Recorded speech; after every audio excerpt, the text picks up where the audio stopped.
निवेश की दुनिया अक्सर बड़ी पेचीदा सी लगती है ना? रोज कोई नई सलाह, कोई नई स्ट्रैटेजी। हाँ बिल्कुल। पर क्या ऐसा हो सकता है कि मतलब पैसा बनाने का रास्ता असल में काफी सीधा हो, सामान्य ज्ञान पर आधारित? यही बात है। आज हम जॉन बोगल की एक मशहूर किताब है the little book of common sense investing, उसके हिंदी सार से कुछ अहम बातें समझेंगे। अच्छा, जॉन बोगल, वैनगार्ड वाले? हाँ वही, वैनगार्ड ग्रुप के संस्थापक।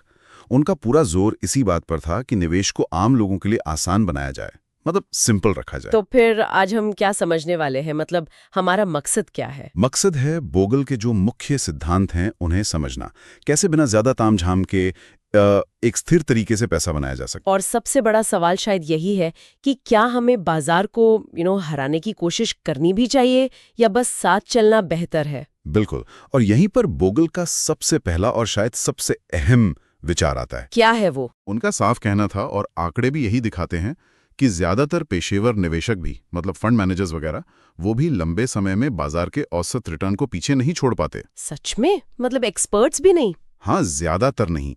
तो सोचिए, जब वो नहीं कर पाते तो हम और आप जैसे आम निवेशक क्यों उस मुश्किल रेस में भागे? बात तो सोचने वाली है। तो अगर बाजार को हराना इतना मुश्किल है तो फिर करें क्या? बाजार के साथ कैसे चले? उसका जवाब बोगल ने दिया, इंडेक्स फंड्स, सूचकांक कोष। इंडेक्स फंड्स, ये क्या होता है? जैसे निफ्टी 50? बिल्कुल, ये ऐसे फंड्स होते हैं जो किसी बाजार इंडेक्स जैसे निफ्टी 50 या सेंसेक्स में शामिल सभी कंपनियों के शेयर करीब करीब उसी अनुपात में खरीद लेते हैं। अच्छा, तो मतलब आपको अलग अलग शेयर चुनने की माथापच्ची नहीं करनी? एग्जैक्टली। बोगल की एक बड़ी मशहूर कहावत है, भूसे के ढेर में सुई मत ढूंढो, पूरा भूसे का ढेर ही खरीद लो। हाँ, ये तो कमाल का तरीका है।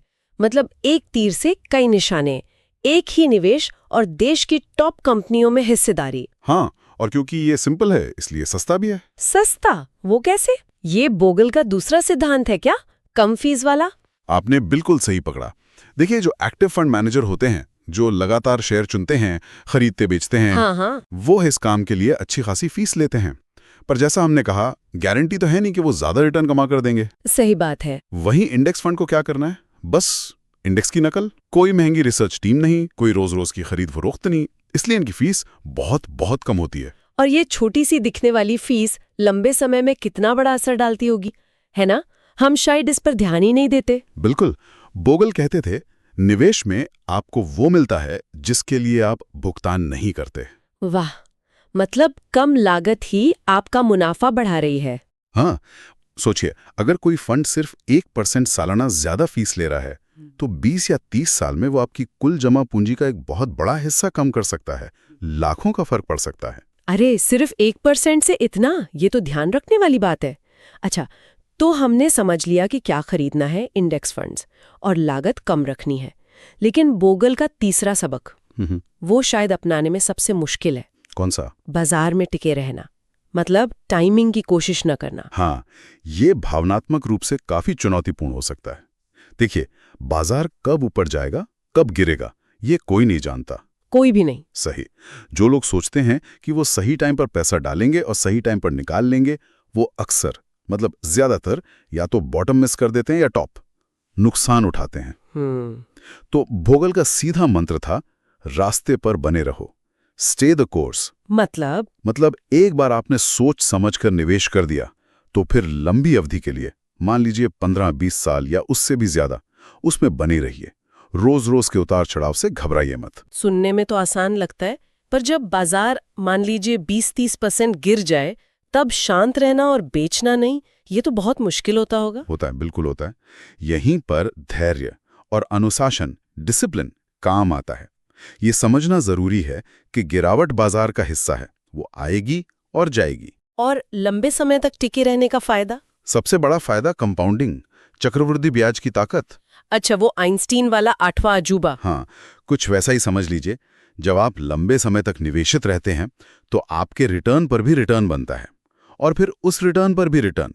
समय के साथ ये असर बढ़ता जाता है और आपकी छोटी सी बचत भी एक बड़ी रकम बन सकती है। तो लंबी अवधि जरूरी है। इसका मतलब ये हुआ कि जो लोग रोज शेयर खरीदते बेचते हैं, डे ट्रेडिंग करते हैं या किसी हॉट टिप पर पैसा लगा देते हैं, वो बोगल के हिसाब से निवेश नहीं कर रहे हैं। बोगल उसे निवेश नहीं मानते थे, वो उसे अट्टकलबाजी, स्पेक्यूलेशन कहते थे, जुआ। जुआ?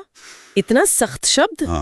हाँ, क्योंकि उसमें आप कंपनी के फंडामेंटल्स या लंबी अवधि की ग्रोथ पर दाव नहीं लगा रहे, आप बस कीमत के उतार चढ़ाव पर पैसा लगा रहे हैं। बोगल का मानना था निवेशक जितना ज्यादा ट्रेड करते हैं उतना ही कम कमाते हैं।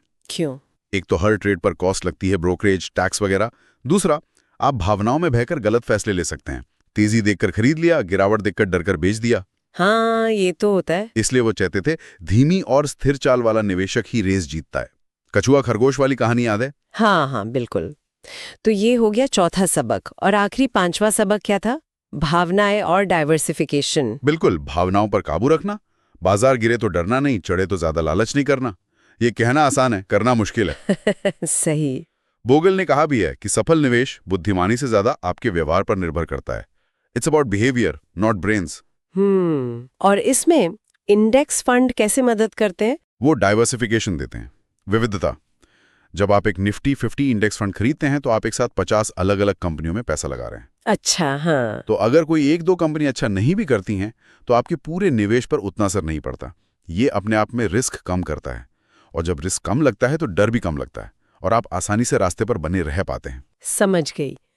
तो अगर हम जॉन बोगल की पूरी सोच को निचोड़ें तो क्या कहेंगे? निचोड़ यही है, कॉमन सेंस इस्तेमाल करें, कम लागत वाले इंडेक्स फंड चुनें, धैर्य रखें, अनुशासित रहें और लंबी अवधि के लिए निवेशित रहें। बाजार को हराने की कोशिश छोड़ दें, बाजार के साथ चलें। बिल्कुल, अपने लक्ष्यों पर ध्यान दें, रोज के बाजार के शोर पर नहीं। ये रास्ता शायद उतना रोमांचक न लगे जितना हॉट स्टॉक्स चुनना लगता है। हाँ, शायद नहीं, लेकिन ये अटकलबाजी के तनाव के बिना वेल्थ बनाने का एक जांचा परखा स्थिर तरीका है। बिल्कुल। और एक दिलचस्प सवाल भी खड़ा करता है ना? है ना? क्या? कि अगर ये सरल सस्ता तरीका अक्सर बेहतर काम करता है तो फिर क्यों इतने सारे निवेशक और सलाहकार अब भी उन जटिल महंगी रणनीतियों के पीछे भागते हैं?